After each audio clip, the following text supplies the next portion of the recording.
እግዚአብሔር ይባርካችሁ ይጠብቃችሁ። አሜን። እግዚአብሔር ፊቱን ይመልስላችሁ ጸጋውን ይስጣችሁ። አሜን። እግዚአብሔር በቀጣዩ እድሜ የምህረት ዘመን ያርግላችሁ። አሜን። በቀራችሁ ዘመን ላይ ጌታን ከዚህ በላይ የምታከብሩ ዘመን ይሁን። አሜን። እግዚአብሔር በሰጣችሁ ነገር የእረፍት ዘመን ይሁንላችሁ። አሜን። ከፊታችሁ ያለውን እንቅፋት በጌታ በኢየሱስ ስም የእግዚአብሔር ጣት ያንሳላችሁ። አሜን። ሁል ጊዜ የመንፈስ ቅዱስ ከበባ ከውስጣችሁ አይለይ።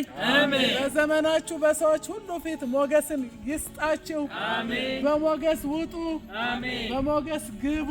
አሜን። በአብ በወልድ በመንፈስ ቅዱስ ስም አንድ አምላክ አሜን።